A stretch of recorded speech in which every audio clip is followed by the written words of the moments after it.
Welcome to the front porch. My name is Kemper. It is December 1st. Merry Christmas. This is a show we call 3rd and 21. Welcome to 3rd and 21. This is a show we do two things. We talk about college football, try to have a little bit of fun. We talk about college football, try to have a little bit of fun. So this weekend, championship weekend, from the spring game all through summer workouts into the fall, every team has one goal: win your conference championship. And this weekend, 5 teams are going to be named conference champion. But before we go there, let's look back on a terrific rivalry weekend. Rivalry weekend was everything that you'd expect it to be this year. Clemson, too much for South Carolina. How about Michigan jumping out 14-0 over their arch rival? Couldn't hold on. Ohio State wins 13 out of 14 in that series. Georgia drives Georgia Tech into the ground 38-7. The Iron Bowl, everything that you'd expect the Iron Bowl to be. Physical, hard-hitting athletes on display. Notre Dame goes to Stanford and loses, drops out of the KPI top 12 for the first time all season. How about the Apple Cup? Wildly entertaining Apple Cup, and relevant for the first time in quite a while. NC State tops UNC in a game that was fun to watch. How about this one? Remember when Greg Kay from Dayton, Ohio said, "What's the biggest rivalry out there?" I said, "It's the one that you're into." That was on full display when number 77 in the KPI, Virginia, took on number 26 in the KPI, Virginia Tech.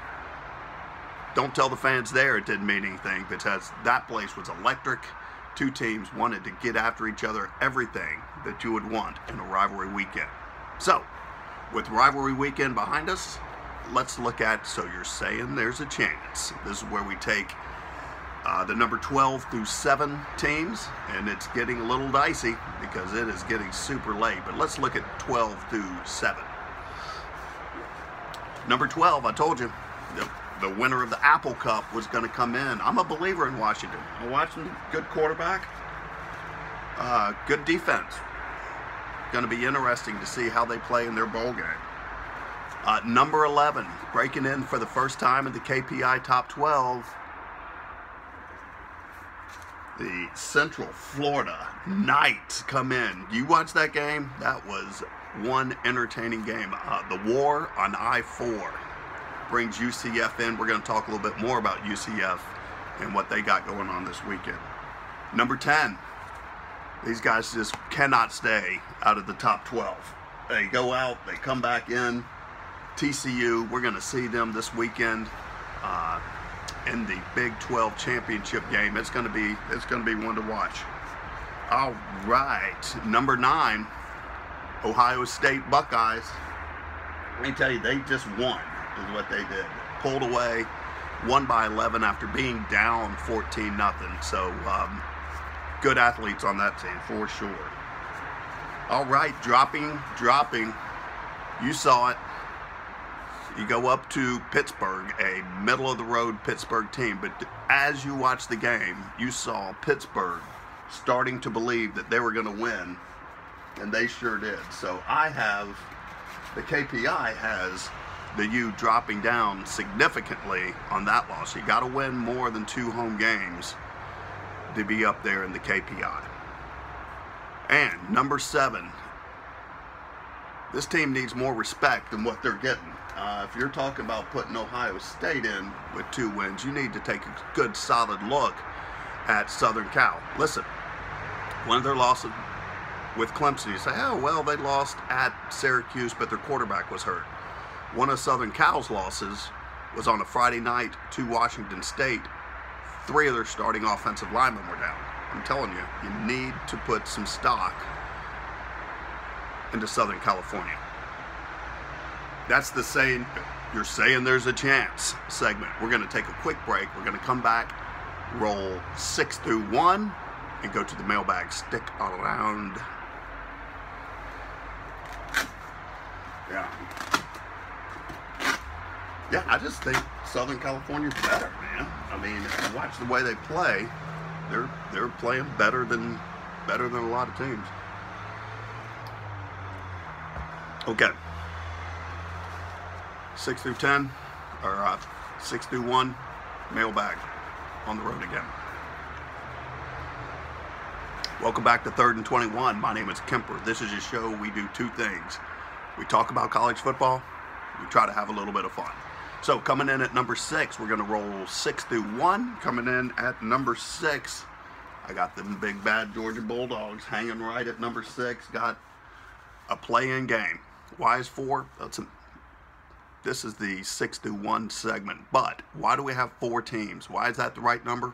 All these games, all the drama of these big-time games would not be the same if everybody's getting in. There is something to be said for exclusivity, and 4 makes every game mean something. Speaking of every game meaning something, dropping down to number 5. Now listen, the KPI is a blended system. Alabama's won every game they played, except one on the road to the rivals. Now, in that game, they looked pedestrian. They really looked like a beat-up team. But it's very hard to say, oh, all the games matter. But if you lose to your arch rival on the road, you're no good anymore. I don't buy it.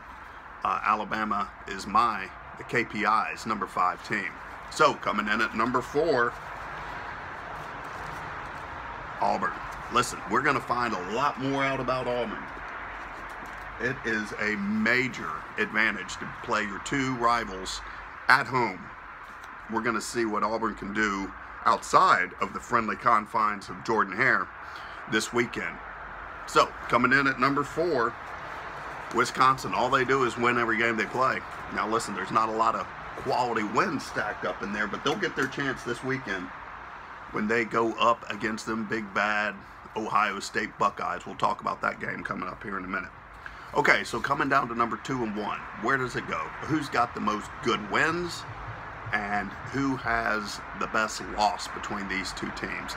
And for me, a home loss against Iowa State, who was good at the time, got good, faded off at the end. But I'm putting Oklahoma because they lost at home at number 2. And number 1, the Clemson Tigers. Picking up where they left off last year, huh? Their one loss was on the road on a Friday night at Syracuse, but they've had a number of quality wins. Look at their schedule. Their schedule is not bad. So that is number 6 through 1. We are going to go straight to the mailbag. Hey, and listen, the mailbag is brought to us by our friends at OnTheRoadAgainCars.com. OnTheRoadAgainCars.com. Talked to Brandon earlier. Man, he is buying cars for the Christmas time. Listen, give him a call. Buy a car for Christmas, but a quality used car under $10,000. He's going to hook you up. OnTheRoadAgainCars.com. Okay, straight to the mailbag. And the mailbag is, first question is from Chris G. from Chamblee, Georgia. Chris G. from Chamblee, Georgia. Did you watch the USF game this weekend? What did you think? Absolutely, I watched it. That was an incredibly entertaining game. A little concerned with how much time both quarterbacks had to throw the ball, and they threw it to some wide open receivers. Special teams play left and right. Let me tell you, you saw that UCF came in number 11, and USF is number 18 in the KPI. I saw 2 teams that could play with just about anybody in the 7 through 12 category. So very entertaining game. Enjoyed it a ton. Next question. Next question comes from Jeremy from Red River, South Carolina. Jeremy from Red River, South Carolina. How do you see the Georgia-Auburn rematch going? Jeremy, if you said Georgia wins 27-24, yeah, I could see that. If you said Auburn wins 31-28, could totally see that. Listen, A lot of games you can go, I kind of go in, I see it working out this way. I have no idea, and neither do you. I can tell you this, it's going to be physical. I think it's going to be a little lower scoring than other games. And I think it's going to come down to the last possession in the fourth quarter. It is going to be an outstanding game to watch. Next question. Next question comes to us from Shannon in Janesville, Wisconsin. Shannon in Janesville, Wisconsin writes, love the show. Thank you very much. I appreciate that. You're not giving Wisconsin much love. No. How do you think they're going to do against Ohio State?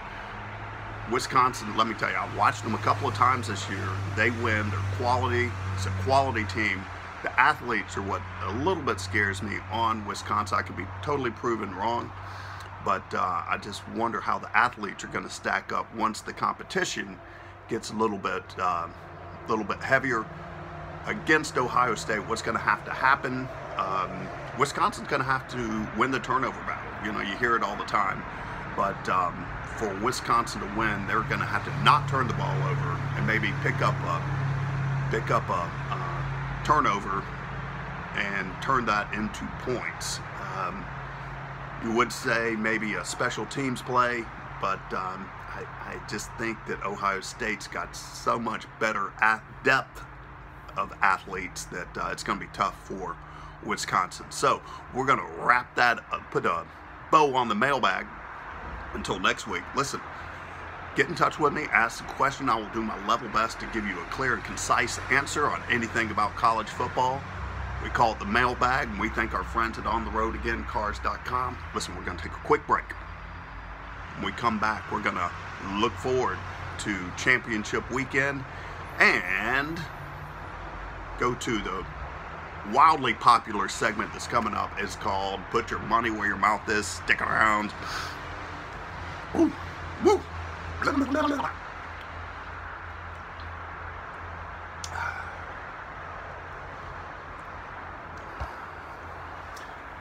Come on, Wisconsin. There you go.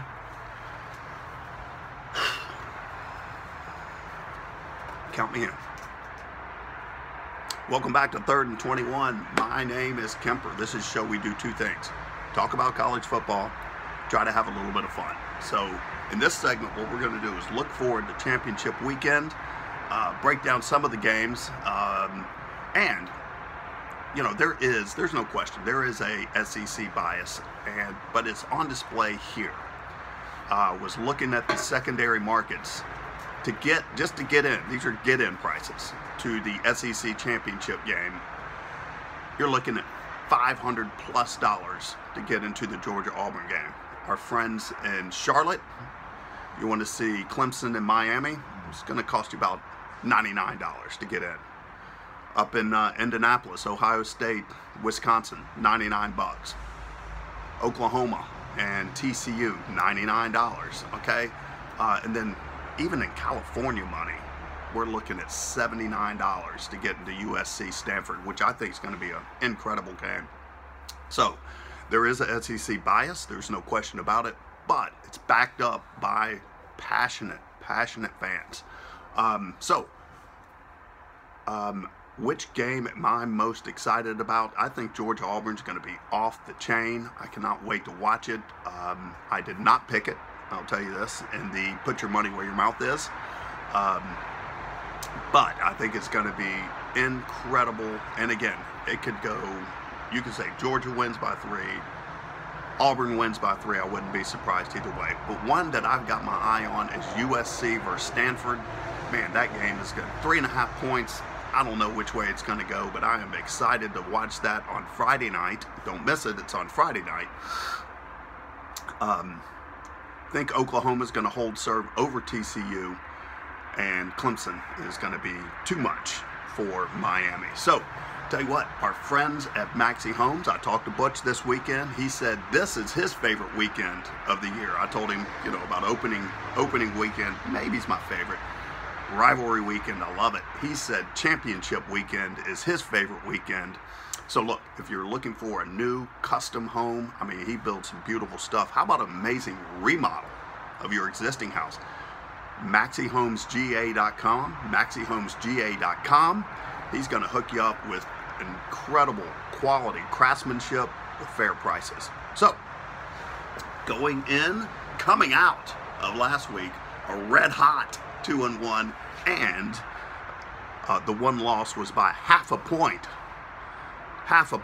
with Ohio State. But we'll take 2-1, and you know what? We're going to do 3-0 this weekend, because my 3 picks for this weekend: first, even though Ohio State lost by half a point last week, I think they're going to roll over Wisconsin. Love that game. All you got to do is give up less than a touchdown, 6.5 points. Ohio State rolls over Wisconsin. Number 2, UCF. Man, you watched the War on I-4. It was very entertaining. But here's the deal: Scott Frost is pretending like he's thinking about staying at UCF. He's going to be at Nebraska. You know it. I know it. So do the players. And they are going up against a really good Memphis team. So I think with the distractions of Scott Frost and playing a quality Memphis team, I will take Memphis plus 7.5. Memphis plus 7.5 over UCF. And finally, Clemson minus 9.5 over Miami. Don't you worry about a thing, man. Miami's going to come out. They're going to be fired up. Clemson needs to keep the turnover chain out of the picture, but Clemson takes over the game, second half, wins convincingly. So my 3 for the put your money where your mouth is: Ohio State minus 6.5, Memphis plus 7.5, and Clemson minus 9.5.